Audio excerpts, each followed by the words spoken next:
Cool. Hey everyone. So we're joined today by the fine folks over at Pendulum. Pendulum is a company that specializes in gut health. They make probiotics that some of which are going to be featured in the latest round of recovery and resiliency. And if you're listening to this, you probably know what that program is about. But one of the more important things when it comes to deciding, there's so many supplements out there for us to potentially choose from, right? And how do you pick without having some sort of specific blood work? What do you choose that tends to work for the most number of people?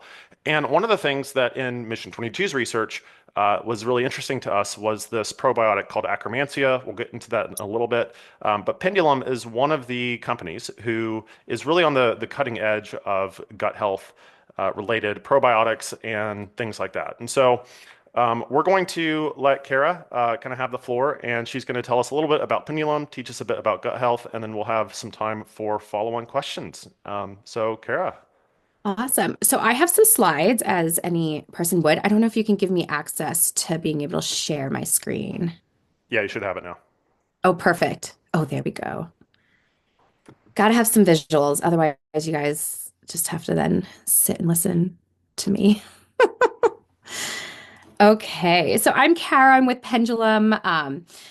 Just a little about me. I'm a dietitian by trade, and I've worked in the functional nutrition space for a long time. I'm here in Colorado and ran a functional nutrition practice out of a gastroenterology practice. So worked in GI and then moved over and have been in the microbiome space for the last few years, working for various companies, working in this area of research because it really is a very exciting area and kind of a good segue into our first slide. Let me know if you guys can't see. Um, Good. So, there's been such a boom, and I think like obviously what you're focusing on and a big part of your program and a big part of what when we think about what we need to improve our health, the microbiome has really been in the spotlight. And I mean, you can see this sort of beautiful, bloom and boom in microbiome research in the last, 20 years. There's over 2,000 studies a month being published surrounding the gut microbiome and its relationship to health. So this is truly shifting healthcare and our approach to medicine, our approach to interventions for the individual. And it's really allowing us to make more personalized interventions and really, sort of entering this world in a more personalized approach. And so what this research has really sort of given us insight to is our microbiome is almost like the foundation. This is how I think of it. Think of like a foundation to your home. You might find the best home, the most beautiful home that has everything you've ever wanted, but we wait patiently for that inspection to come back to give us an idea of what the structure and are there any, problems with the structure. And if there's cracks in that foundation, well, hey, we might not, want to purchase this home because our home isn't going to be as supported. It's not going to be as resilient. And so that's really how we start to think of the microbiome. It's truly, something that we stand on here at Pendulum is trying to really use this new area of research and use the most advanced of research in identifying, these sort of key strains and bacteria that are truly having an impact, not just on the microbiome, but on our overall health. And so you can see here how the microbiome is linked to just about every system in the body, organ system in the body. So one of the things that, has really been an area of focus in the microbiome space, and really what I think is of interest is, what does it mean to have a healthy gut microbiome? This is something that the microbiome community is focusing on because we don't really have this sort of perfect signature. Because what's unique is that our microbiomes, as, sort of general human beings, we share certain characteristics of a microbiome, but our microbiomes are truly unique to us as our own fingerprint. And so we don't have this sort of perfect profile of what a healthy microbiome looks like, but what we do understand are these sort of key characteristics of what's necessary to have a very well functioning and stable and resilient microbiome. And I heard you use that term in your Mission 22 is, recovery and resiliency. And I think that's truly, the word that you need to take away when it comes to the focus of how we want to improve the health of the microbiome. We're building resiliency. And so a healthy microbiome is characterized by having diversity of microbes, but specifically having abundance in these strains and these bacteria that we've identified as being very important for the health of the microbiome. So we're going to talk about Akkermansia today. This is truly the shining star of the gut microbiome, but also these very prominent butyrate producers, butyrate being a short chain fatty acid, one of the sort of key end products that our bacteria, our friendly and healthy bacteria produce. And then if we have this healthy abundance of these very important strains and keystone and health promoting strains, this is what promotes a healthy mucin layer, or what we call our security perimeter, or think of it as like, I'm going to a lot of house analogies today, but think of it as the fence in your backyard. So that mucin layer, that mucosal barrier is what's protecting your microbiome and protecting your immune system. And so you can see here, this is your microbiome. And this is that mucin layer. So your microbiome's here, your mucin layer's here. Beneath that layer, you are entering into your immune system. 70% of our immune system is contained within the microbiome. So our microbiome is really the eyes and ears of our immune system. Our immune system being what regulates, so much of our inflammation and our inflammatory responses and chronic conditions. We'll talk a little bit about that. So within that healthy mucin layer, we have very strong fence posts, what we call tight junctions, and this is truly what creates a very stable and resilient microbiome. And so unfortunately, and this is just none of us are immune to this, but there are lots of different external factors. Our microbiome is sort of under constant attack.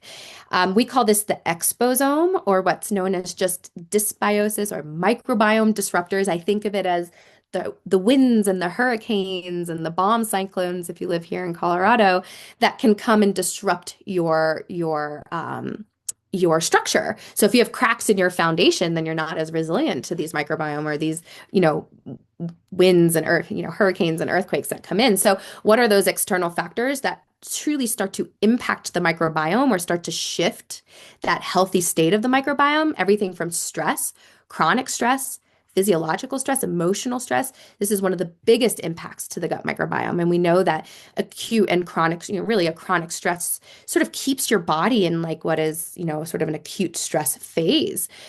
Your mode of birth. So our microbiome begins to develop as soon as we, actually in utero from our mother, that starts to impact our microbial development. But by the time we turn around age 3, our microbiome develops into that of an adult microbiome. So if we're born via cesarean section, this can have an impact on the health of the microbiome and that state of the microbiome. What life cycle stage we're in. So as we age, our microbiome begins to shift. Where we live and travel, this starts to disrupt the circadian rhythm and can affect our sleep. Of course, what we eat. So our diet being one of the major modulators or impact areas that truly start to impact the gut microbiome. And of course, medications, right? We can't avoid medications. Things like antibiotics are necessary, and these can really start to shift that stable state and start to shift those healthy characteristics that we just talked about. And so, unfortunately, none of us are immune to this, but our goal is to create this more stable and resilient microbiome so that we're not as impacted by these sort of constant disruptors that are around us. Because if we don't have resiliency, then ultimately this leads to manifestations beyond the gut itself. So obviously GI distress can be a sign that there's imbalances in your microbiome, but also obviously changes in our energy. So when we talk about our metabolic health, that's going to be a big part of our discussion today. So from cravings to weight changes to blood sugar dysregulation, but everything from brain fog, anxiety, and depression, we know our gut and our brain are intimately connected and in constant communication. Even everything from hormone imbalance to skin issues. So ultimately, the more, sort of microbiome disruptors, the less healthy characteristics that we have in our microbiome, it leads to what's known as a dysbiotic or imbalanced microbiome. And this is essentially characterized by a loss of diversity. So a loss of those keystone species or those key players like Akkermansia and your butyrate producers, your beneficial bacteria. So if you start to lose these guys, then ultimately we get a weakening or a change in that mucosal barrier. So if I think about my fence in my backyard, those fence posts become knocked out, they become weakened. And so if my dog gets outside, then he can essentially get into the world, and we know what can happen there. And so as you start to get a thinning of this mucosal layer, you start to get a breakdown in that mucosal layer. Well, now bacteria, toxins, unfriendly things that are naturally part of a healthy microbiome can get through that barrier and start to enter systemic circulation. So essentially get into your bloodstream. And this is what drives sort of inflammation and activation of our immune system. And so when we start to think about, what's really at the foundation of what's driving a lot of the conditions we face, from low-grade chronic inflammation, from anxiety, depression, all those sort of disruptions we just talked about, it truly comes down to the strength of your fence and that mucosal barrier. And so your GI tract is coated by that thick mucosa. And so again, we talked about that as your security perimeter. It's your front line of defense. I love this image. This comes from a very famous microbiology lab. And so this here is your microbiome. So all your bacteria. This is what's known as the lumen. So this inner part of the tube, your GI tract is a tube that comes from your mouth all the way down to your butt, to your anus. So your microbiome is here, and then it's separated by this thick mucosal barrier. And you can see it's pretty thick. It's 2 layers thick. So you start to have certain bacteria that are culminating in this area. And one in particular, which we're going to talk about, Akkermansia. And so the mucosal barrier really relies on specific microbes that are there to strengthen it. Because if you have a breakdown in this mucosal barrier, because we lose these species or because our microbiome is not as resilient and stable, well, now any pathogens and toxins and unfriendly compounds can get through that barrier into what's known as the epithelium or your immune system. And this is really what starts to drive some of the chronic conditions that we face. So when we think about the relationship between the gut microbiome and sort of one of the biggest factors that a lot of us deal with, this is something that I don't know how much you've talked about this, but really where Pendulum sort of started to, focus on, well, we've identified, these sort of key strains that we know are necessary and part of a healthy microbiome. But what are some of the biggest conditions that we're faced with here, not just in America, but globally, and that's our metabolic health. And so when we think about metabolic health and the rise in metabolic conditions, obesity and diabetes, but metabolic health is even things from chronic pain to brain fog to food cravings, changes in our sleep even are all rooted back to our metabolic health.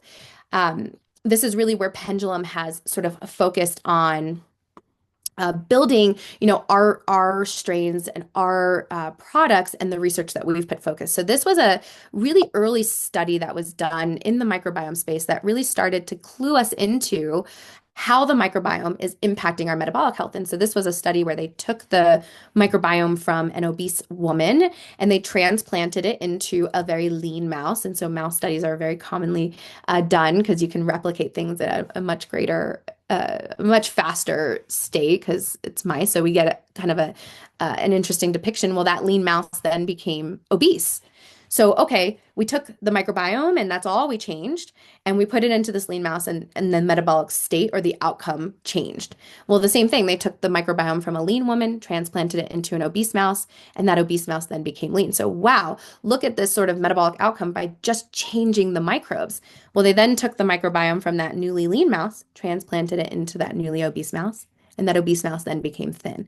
So we're seeing this shifting that's happening in our metabolic state. And this really got, our scientists and founders and really everyone in the microbiome community. This was really one of the first studies to highlight this, excited and starting to dig into then, well, what is it about the microbiome? Which bugs in particular are actually impacting this metabolic state? And what I have to say is what's so fascinating about this study was these two subjects were actually identical twins. So genetically, they were the same. So what was different was their microbiome, because remember what I said, our microbiomes are unique to us.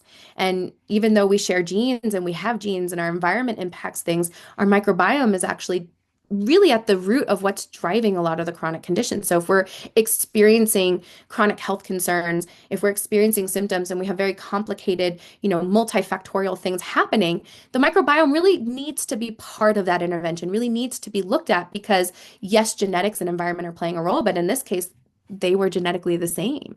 And so your microbiome is truly, sort of indicating, a lot of the outcomes that we're experiencing. So that was really kind of what put Pendulum and our scientists focus in this sort of next generation world, next generation strains being these strains that are, part of a healthy microbiome, that are, really necessary for a healthy microbiome, but they're known as strict anaerobes. So they don't survive in the presence of oxygen, which is unique So that's what's made them very, very hard to manufacture, to be able to actually cultivate these strains in large amounts and mass produce while maintaining efficacy. And so that's really where, sort of Pendulum stands by is this sort of new category. We're really looking at finding these strains and providing them and putting the research behind our products so that we're getting the efficacy as something like, a medication,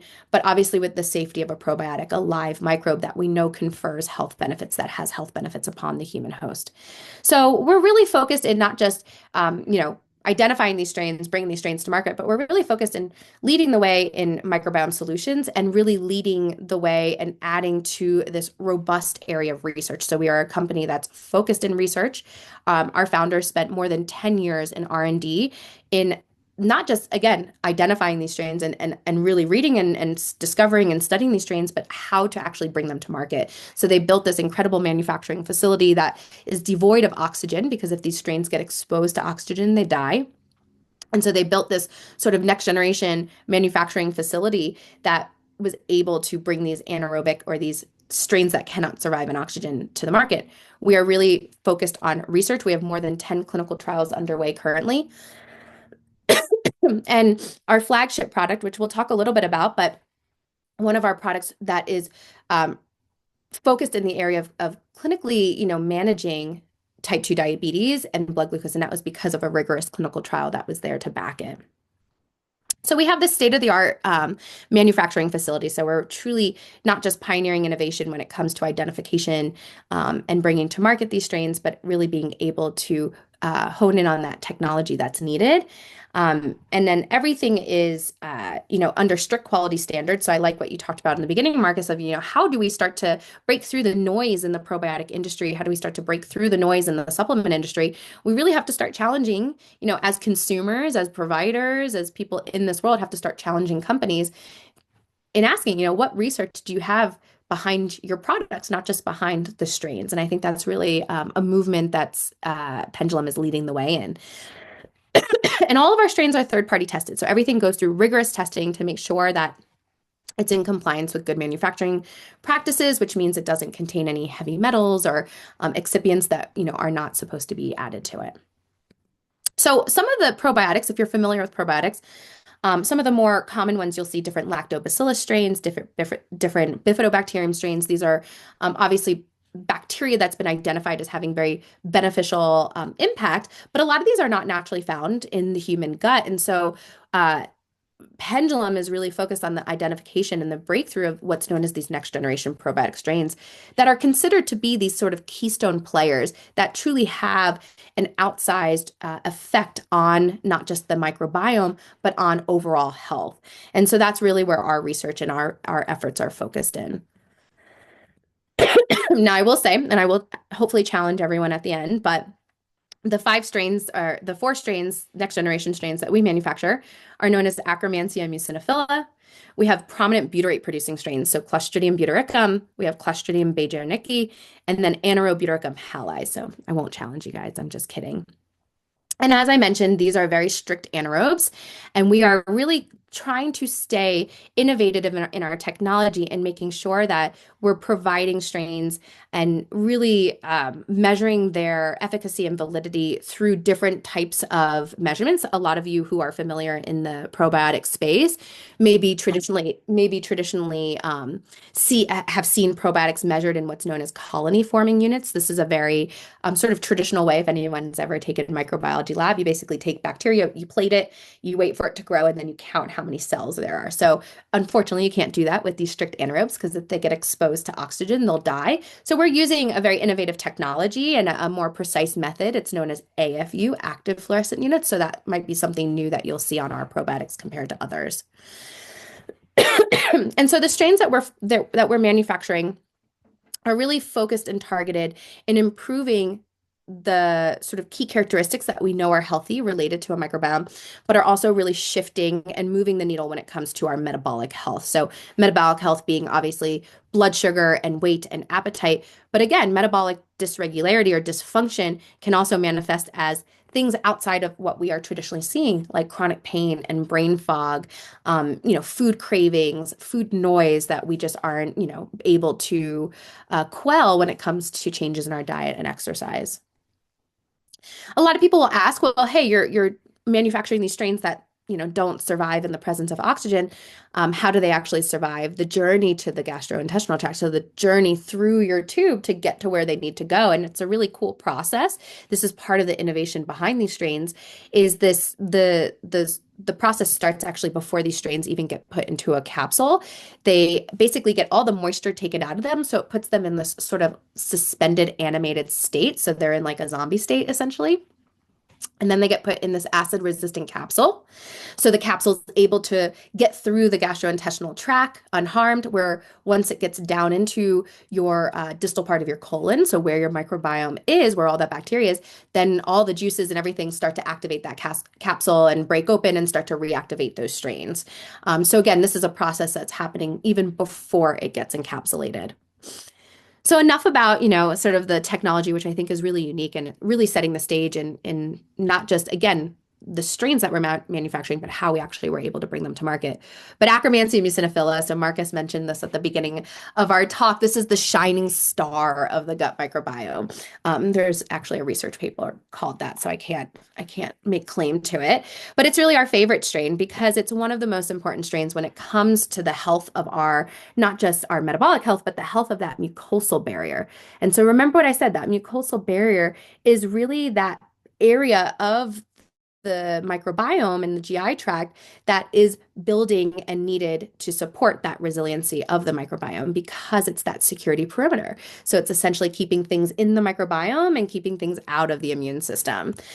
So a keystone strain, this is a term that we use a lot in the microbiome space, but keystone strains are basically bacteria that have been identified that don't take up a huge amount of space. So a healthy gut microbiome just has 1 to 4%. So not a huge amount of Akkermansia, but it means that it has a disproportionate impact on the overall benefit of the microbiome. So think of it as the star player of a team. You guys all live all over the place, but think of like the LeBron James or the Steph Currys of the team. Like, hey, if they don't show up for a game, there's a good chance the team could lose. Whereas if they're there, hey, there's a good chance they're probably going to win. So that's Akkermansia for you.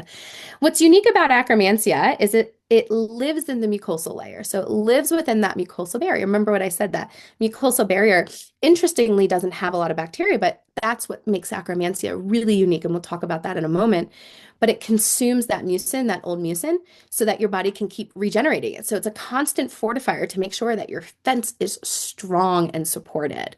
And what we know about Akkermansia is that levels can decrease for various reasons, but we see levels decreasing as we age. This is a strain that's been really identified and studied in people living beyond 100-year centenarians. But we also know that low levels of Akkermansia have also been associated with various conditions, from inflammatory conditions to metabolic concerns to even neurological disorders. So I'm going to get a little sciencey on us because I think it's super interesting. And really what we have to understand is when it comes to probiotics and when it comes to the identification of these really important strains, it's not just, oh, you're good. It's what are you actually doing in the microbiome? And that's actually what the research is really leaning into now. Like, you can have all the good bugs there, but are they doing what they're supposed to do? And so we're getting more, granular in our understanding of how these microbes are actually functioning. And so Akkermansia's function within the microbiome is super unique. So for one, Akkermansia consumes that old mucin. So it's kind of like a little, sort of fortifier. I have something like on my fence that's constantly like knocking them in to make sure it's secure and stable. So it consumes that mucin. And it's through that consumption of mucin that it produces these key signals, or these very unique signals, or metabolites that we would call. And the first one is a unique signal or a protein that's known as AMUC 1100. You don't need to obviously memorize this, but this is specifically stimulating those cells to produce new mucus. So again, that's how it's fortifying that barrier to make sure it's strong.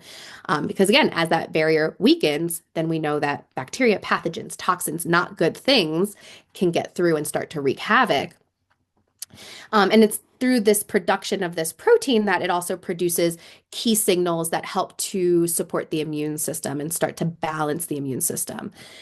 Akkermansia also produces what's known as propionate, which is a short chain fatty acid. These are key metabolites that really have profound impact. And what's unique about that is that feeds other beneficial bacteria. So the presence of Akkermansia in the microbiome actually promotes the growth and abundance of other beneficial bacteria. So it's like, hey, I invited, I'll give it another like house analogy for you all. It's like, hey, if I live next door to a really horrible neighbor and they start inviting more of their friends, well, I don't really want to live there. It starts to change like the tone and energy of the neighborhood and maybe not a place I want to live. Whereas if I have a really awesome neighbor that lives next to me and they start inviting more of their awesome friends, it becomes this really friendly, balanced, happy state. So that's Akkermansia. It's that really awesome neighbor that's inviting all of their beneficial friends. So it's feeding other good guys to promote the growth of them.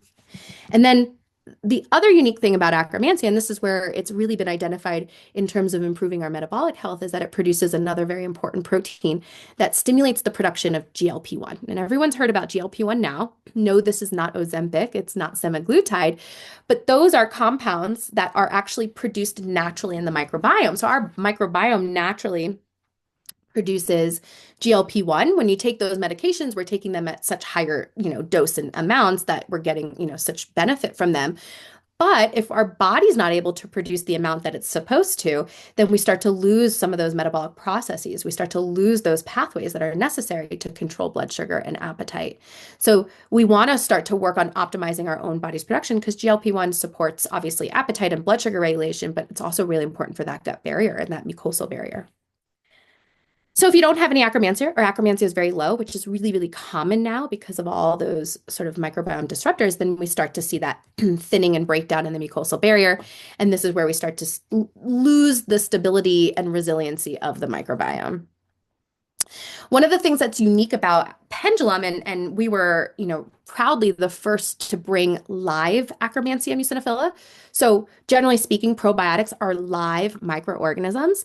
If it's not alive, it's not a probiotic. It's then called a postbiotic, which interestingly enough, postbiotics still have some benefits, just not the full benefit that we want our probiotics to have. So to really break it down, it's like the difference between, say, eating an apple, which has everything you want from that apple. You've got all the fiber, you've got vitamins and minerals and polyphenols, you've got everything you want that apple to have, versus drinking the juice of an apple. So when strains and bacteria die, they're like the juice. You maybe get some benefits, but not everything that strain can functionally do. And so that's very unique to what we were able to really hone in on, is how to bring these live strains to the market and maintain that viability.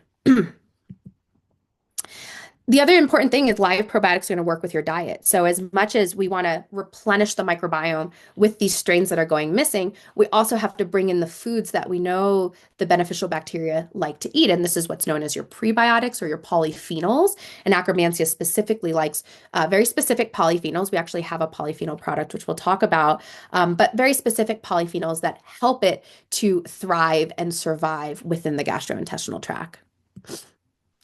And then I'm just going to go through one of our other strains because this is another really important one that's naturally part of a healthy microbiome, what's known as Clostridium butyricum.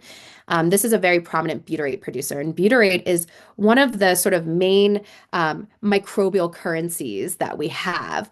Every part of the body benefits from butyrate. Butyrate can even cross the blood-brain barrier and start to improve the integrity of the blood-brain barrier, so improve inflammation in the brain. Butyrate also improves our metabolic health, but it's also the primary source of fuel for our intestinal cells. So it helps to maintain and support that stability and resiliency within the gut microbiome. And so we know that low butyrate, if you don't have enough of these guys there, or we're not feeding our beneficial bacteria with those prebiotics and polyphenols for them to produce that butyrate, that's their sort of end product of fermentation, then we see it associated with things like inflammation in the brain, so more anxiety and depression and cognitive decline and associated with things like even Alzheimer's and Parkinson's, obviously gut dysfunction, metabolic health. And so again, some of the same things that we've even talked about with Akkermansia.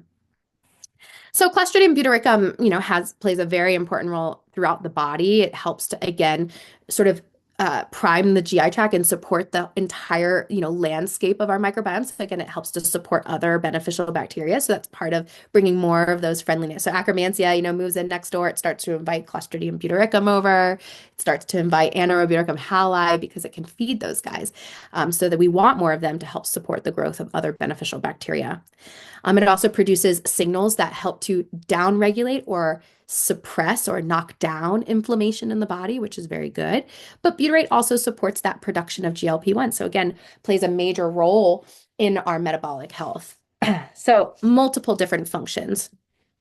And so one of the things that, through this sort of identification and understanding of, how to bring these guys to the market, the question became is, how can we actually utilize these strains and put them together into a product to optimize, not just the health of the gut microbiome, but to support the production of these key compounds that we know help to shift and support our metabolic health. And so that really brings Pendulum to kind of their first clinical trial. This is really, the trial that sort of made or break they put all their eggs in one basket and with fully understanding that they knew it was going to be beneficial. So this was a really cool clinical study. It was a randomized, double-blind, placebo-controlled, so the gold standard when it comes to any type of study. And this was basically looking at subjects who have type 2 diabetes, so they have metabolic dysfunction. And what we were looking at were some of those very, sort of common changes in blood sugar. And so what we found after 3 months on our pendulum glucose control, which is our 5-strain formulation, it's our highest dose, it's our maximum dose, which we'll talk about. But after 12 weeks of being on that, we saw a 33% reduction in postprandial or after meal glucose spikes. So after we eat, our blood sugar rises, but if it rises too much, then we know that becomes unhealthy. And so this was able to lower those spikes by 33%, which is incredible. And even more clinically meaningful and incredible was A1C, our hemoglobin A1C, which is our 3-month average. I'm sure we all get our A1C done when we go to the doctor. If looking at your 3-month average of your blood sugar, we diagnose diabetes, or the diabetic range is really around that 6.5 A1C. So pendulum glucose control after this 12 weeks was able to drop A1C by 0.6, meaning enough to change someone from being diabetic to pre-diabetic and pre-diabetic to non-diabetic. So really exciting to see that sort of clinical meaningfulness behind just by replenishing the microbiome with these strains that are often missing when we're dealing with, sort of changes in the microbiome, changes in our metabolic health. And just some individual sort of case studies that came out of that same study.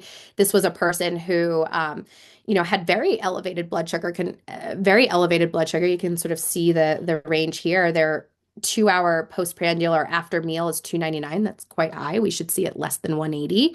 And after 12 weeks on pendulum glucose control, it dropped by 32%. So a 95-point drop. So almost in that sort of normal range, which is incredible. And this person, did not have controlled diabetes. And you can see how much of a drop they got. So really exciting there. Even their baseline blood sugar had a really significant drop. And this was a person whose A1C went from being in that diabetic range to being in the pre-diabetic range. So again, by just changing, there were no other controls. They were all taking sort of a standardized meal. So again, very controlled setting. And so really able to say, okay, these changes were because of the probiotic and what these strains and the functions that they do, what we just went over in those very, very detailed charts. When looking at sort of more of the mechanism behind these strains.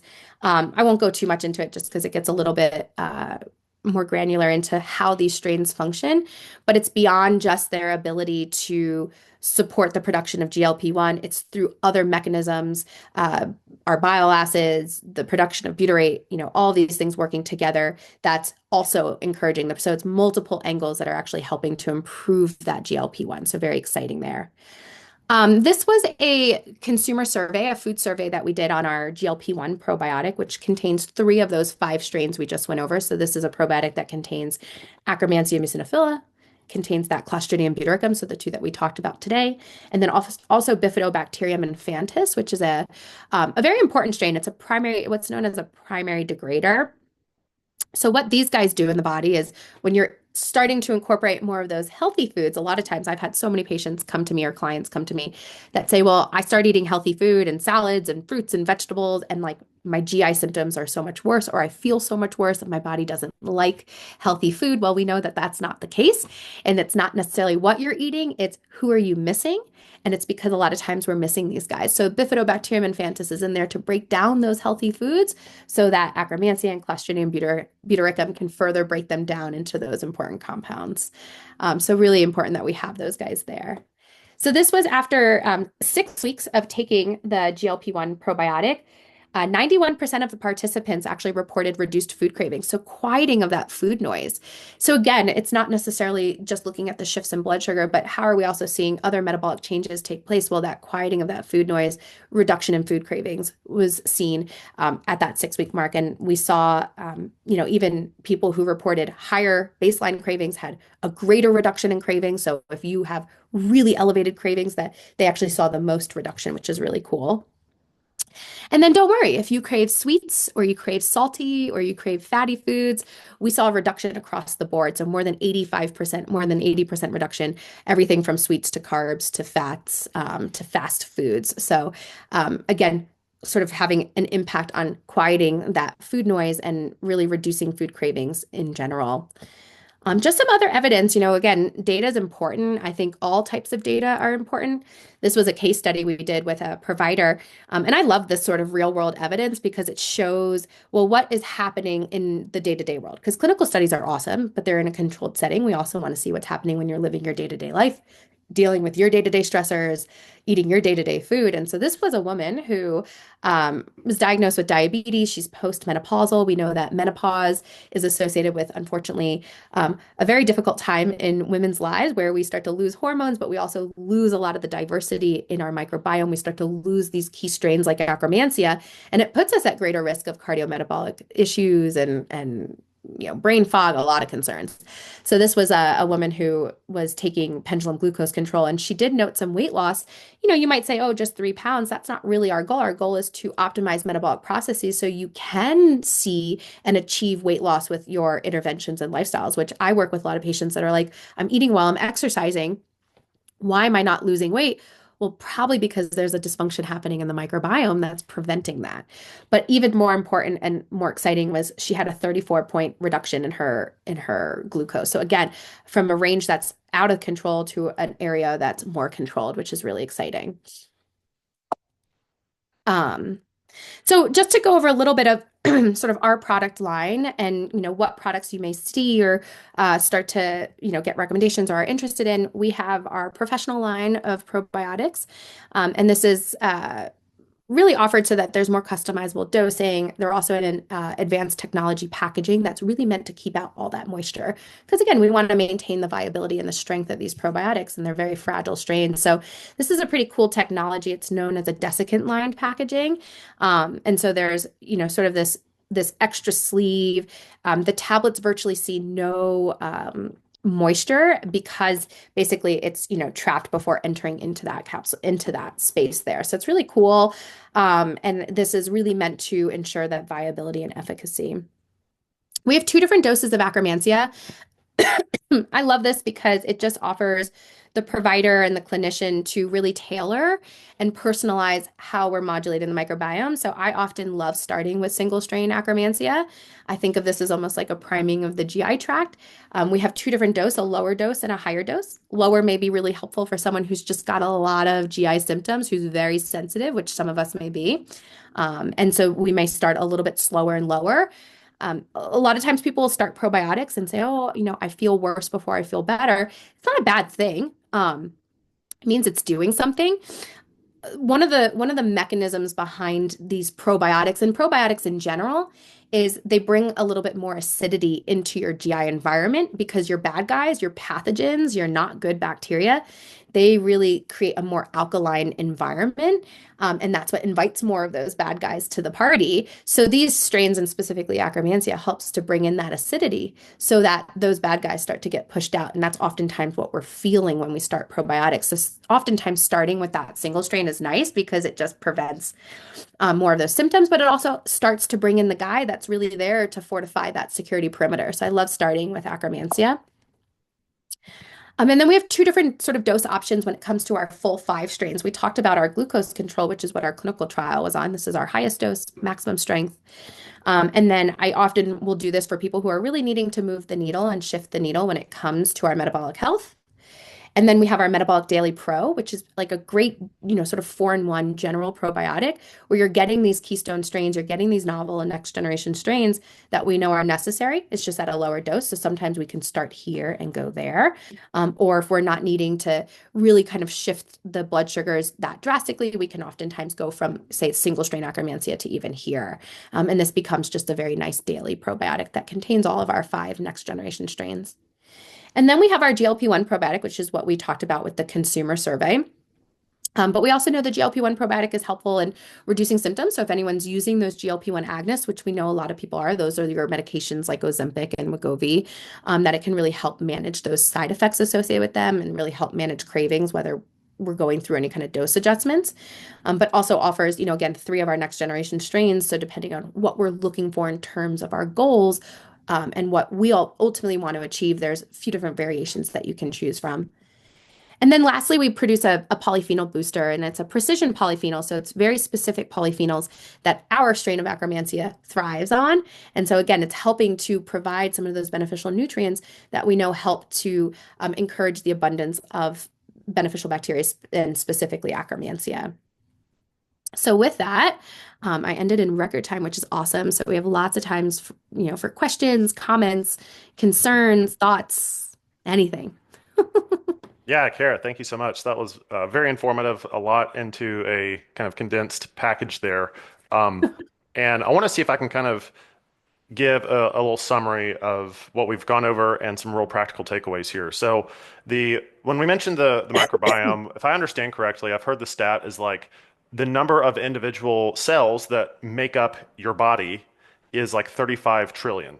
The number of individual bacterias in your colon is 37 trillion. So you literally have more of the individual cells that make up that microbiome than sort of make up you. And you could sort of ask some And philosophical questions about that. But yep, I'm going to add to that. So that's why we're often called holobionts. But even more like statistically astounding is our microbial genes. So you just mentioned there's 39 trillion microbes in the gut microbiome, but those microbial genes outnumber our human genes by 150 times. So meaning they are doing a whole lot more than what mhm. our human genome is actually doing, which is crazy to think about. That's why our microbiome is involved in just about every physiological process of the body.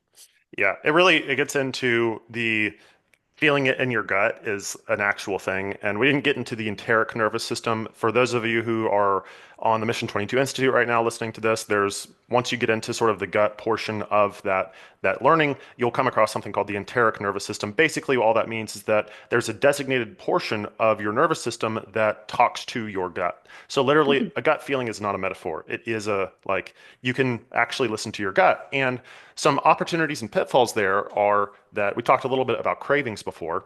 And it can be the case that if you have a significant proportion of what's in your gut that's been fed consistently on highly processed foods, on stuff that's really just not species appropriate in terms of like a human appropriate diet, your gut, like those bacteria are going to be sending cravings up to your brain of, hey, feed me more, feed me more, feed me more.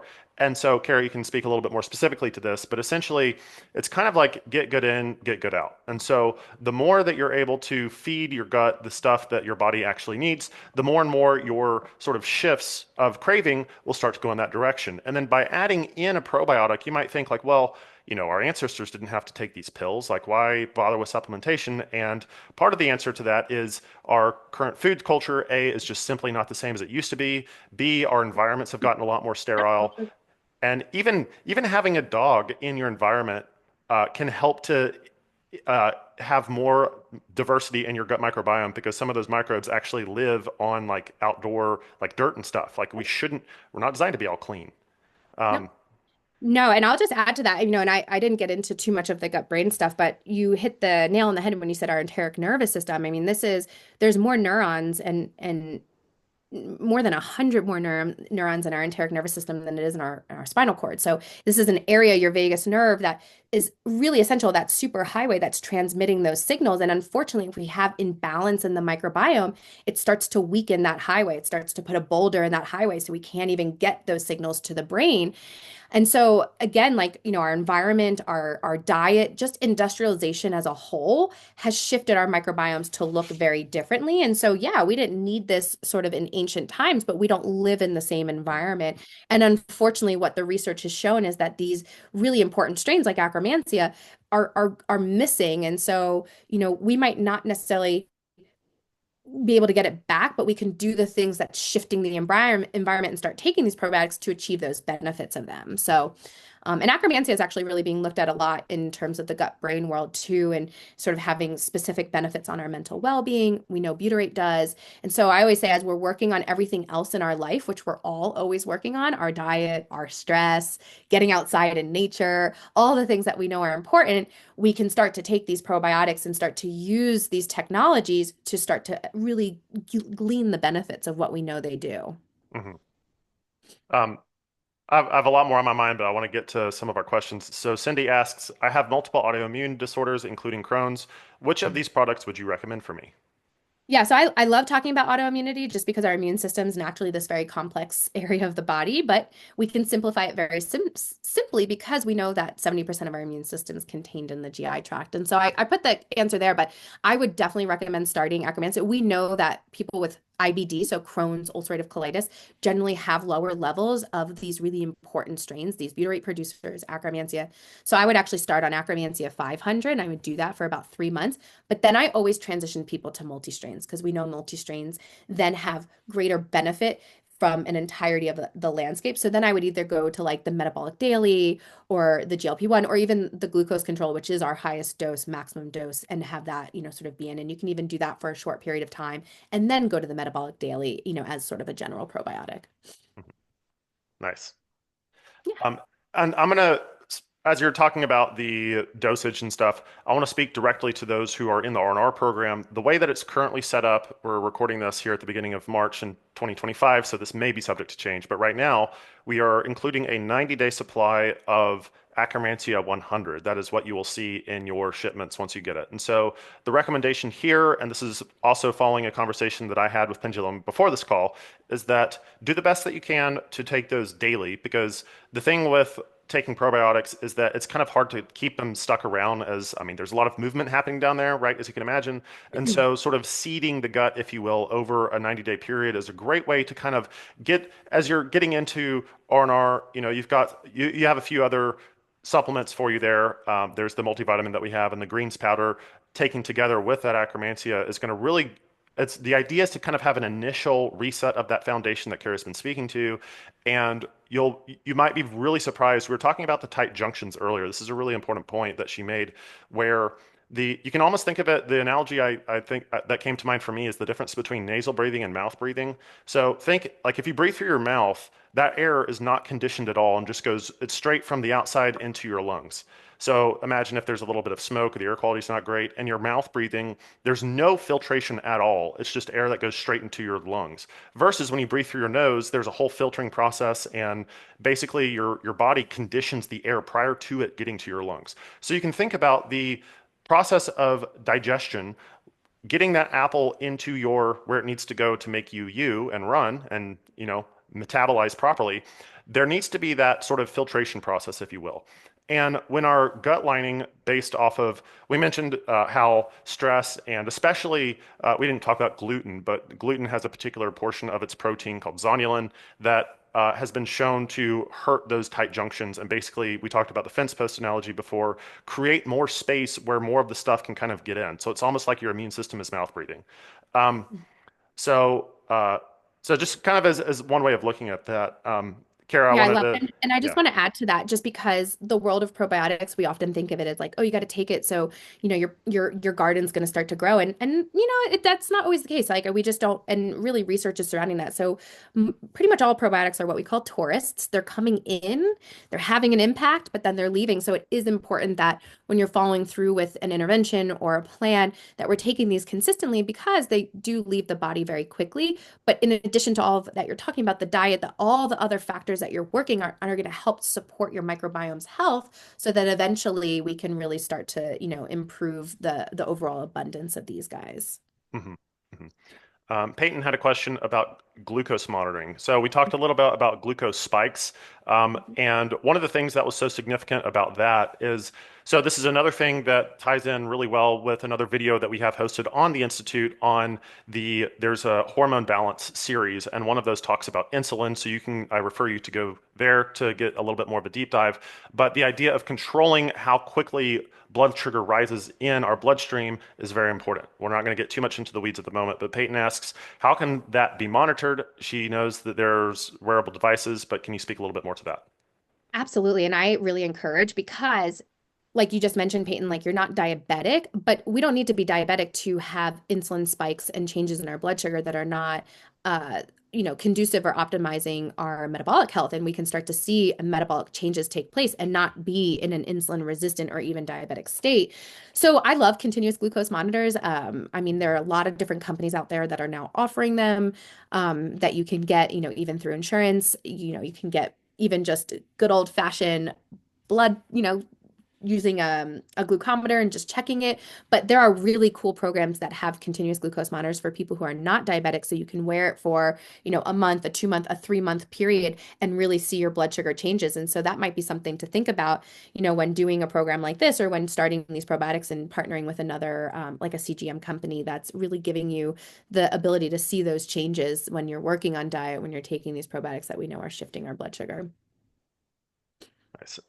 Misha has a question about taking probiotics for children. Is acromancy appropriate? So, we haven't done any studies on it, but there have been other studies that have come out in the microbiome space that it's, generally very healthy. Obviously, if kids can't swallow capsules, opening it up, we haven't done any, validity or efficacy testing because then it's exposed to oxygen. But it is put sort of in this, sort of suspended state. But we haven't done any of those studies specifically in kids to say if we open it up, are we getting the benefits of it? And the truth of the matter is we probably will get some of the benefits because we know when bacteria die, like they're still gonna have exert some benefit and still have and maintain some benefit. But we just haven't done those studies. But in terms of probiotics, yes. I mean, I usually would recommend a much lower dose, but generally very safe. Again, we just haven't looked at how much is actually alive or dead or what it's doing if it's opened or if it's taken in a child. So I just say that with, that caveat. Yeah, the delivery mechanism, as you stated before, is really important because, like, I've seen, you go to your natural grocers and there's that whole range of stuff that's, in the refrigerated section, and then you wonder, like, well, if it only survives in the refrigeration, state, and then it goes straight into hydrochloric acid, which is in your stomach, how's that surviving anymore? Yeah, which is why we need to challenge companies to Mhm, do that mhm. research so that we know that it is. I agree. Hmm. Yeah, and so I think the delivery mechanism. I'm glad you hit on that because that's an important point. Yeah. Another consideration here. There was a research paper that I read a while back called "Is PTSD a metabolic disease in disguise?"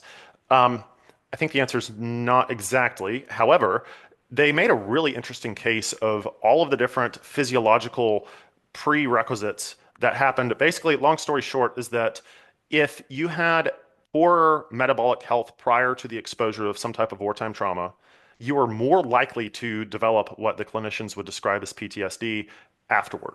And there's something called the HPA axis in the body. Basically, that just describes a hormonal cascade that starts with your limbic system, i.e., you're thinking about a thing, there's an emotional response to it, and then the body creates an analog within the body in the form of these hormones. And so basically what that means is that the health of your mind and the health of your body is a two-way street. And that axis that we've been talking about is like we need, Kara, you talked about putting a boulder on the highway, and that's exactly correct. And so when we're starting to shift our gut microbiome, there may be sort of that first dip as your stomach and everything is getting used to it. But again, I think you make a good point as well, where that could be a good thing, where it's like, oh, this is actually working, something is changing. But we also need to realize that given the vast number of diversity and individual microbes that are in there, like it's going to be sort of a turning of a ship, not like turning on a dime. Um, Absolutely. You yeah. speak in my language. I love talking about the HPA axis, and it's one of those things that, really really gives us a better understanding of how the gut and the brain are connected. And you mentioned that negative feedback loop. So your HPA axis is basically there to say, like, hey, chill out, everything's okay. Hmm. But Hmm. unfortunately, when you have a lot of cortisol, when you have this chronic stress, when you have this upregulation or this increase in inflammation and changes that are even happening, in the gut or outside of the gut, that just basically puts your body in this sort of hypersensitive mode that like you're just pumping out all this cortisol and that sort of desensitizes that HP axis, but that actually drives more imbalance or dysbiosis in the gut. So you're sort of stuck in this vicious cycle. And so I often say that sometimes adding these probiotics in is that first thing that's needed to sort of break the cycle. Yeah, yeah, I love it. Matthew has a question. I'm going to read it here. If you want to hop on video and ask her directly, I would also invite you to do that. So Matthew says, I find I've tried many supplements, yet it can be draining. I've also found that keto was the best diet for me mentally, sleep-wise, and stomach fat-wise, as well as my chronic pain, etc., etc. Regarding supplements, though, since keto isn't sustainable for me long term, or maybe that's an excuse, how can I use one of your supplements to help with other supplements for my joint pain, cravings, or getting sick easy have not helped where other supplements haven't helped before? I've also tried looks like peptides, which were a headache, lots of work and confusion, and did not help at all. Lots of money down the drain. Yeah, so Yep. I hear the dude, Matthew. Yeah, so my at my house, I've got like a plethora of just like which one of these is really working. Which is he's. It sounds like he's done a lot of experimenting with other things, with shifting diet and so on. And so, The fatigue of yeah, what happens when we're doing interventions. And, I commend you for doing and trying all of it because you have to find what works for you. And I mean, that's a lot of what I talk about with my patients and clients. So in terms of our products, I mean, I would say your, sort of best intervention. Again, I oftentimes like starting with Akkermansia, which sounds like you're doing, but I would actually try our GLP-1 probiotic. It's really designed to help quiet that food noise, or even again, the pendulum glucose control, which is our highest dose, where we're seeing really great benefits in shifting that metabolic health. And especially if the GLP-1 peptides, if the medications aren't working for various reasons, we're really able to, again, optimize those sort of natural metabolic processes because we're adding in these strains that have a very specific function on exactly what you're talking about, your joint pain, your cravings, again, like the GI distress. So I think if you're having GI issues, I generally would start with that Akkermansia and then move to say like the GLP-1 probiotic or the pendulum glucose control as an option for you. And I would give it time. The one thing I tell people is our microbiome's pretty like generally pretty resilient. There are things that change it, antibiotics, and then over time we start to lose that resiliency. But it takes time to start to improve that overall health. And so we say minimum 90 days, but like I'll do stool testing, I'll do a lot of things with my clients, and I don't even recheck things until after a year. So I just say, these things are more long-term changes. We're not going to see necessarily the quick effects. But the cool thing is that in our studies, we're seeing those benefits within 6 weeks to 12 weeks. Sometimes people even experience symptom relief within days. This is the difference to, each of us individually. yeah. Love the questions. Michael has a question about celiac. So he says he's had a celiac issue, but since getting that under control, you've noticed better all-around health and gut is better, but more gut health is needed. For gluten issues specifically, where would you start? And he also wants to know if these products are gluten-free. Yeah. So they don't contain any gluten, of course. We're not certified gluten-free, and that's like a whole nother process. But I think, even with I worked with celiac patients for, so many years. Obviously, you have to get rid of gluten. That's the medicine for celiac because that's what's obviously creating damage. But because this is an autoimmune condition, and we know that autoimmunity is often rooted in the foundation, which is our microbiome, kind of what we talked about today is I would really make sure, and again, Akkermansia is a really important place to begin with. I'd really make sure that we're including that in so that we're starting to rebuild and support that mucosal barrier, which is what's needed to help keep autoimmunity and help keep that inflammation at bay. So that's a really important place to start. There's obviously, a wealth of other supplements out there that I'm sure your team can talk to you about that can help, with other sort of benefits. But I think think akkermansia is a really great one. We also know we need butyrate. We talked about butyrate a little bit, and butyrate plays a big role in celiac disease because that's what helps to feed those intestinal cells, your colonocytes. So again, like kind of similar, I'd start with that akkermansia for a while to start to rebuild that mucosal barrier. We know that's something that's very often damaged and can take a very long time to repair, and sometimes not ever get repaired with just a gluten-free diet. Really needed to help, start to support that inflammatory response and then move to one of the multi-strains to get, more robust beneficial bacteria in that's really helping shift that overall microbial sort of landscape and ecology. Nice. Awesome. If y'all have made it this far in our webinar, if you are a current or about to be R&R participant and you're thinking like, okay, well, we've got this Akkermansia coming in the box, but I'm interested in some of these other things. So we do have a way to get you some of those. You'll need to, this, as a disclaimer, this is not, if you come through us to purchase some of these supplements, this is not like, we're not making diagnoses and curing or anything like that. This whole thing has been for informational purposes, right? But hopefully, this has been very informative to everyone. So we're kind of wrapping it up. I think we might have time for maybe one or two more questions if anybody wants to hop in here.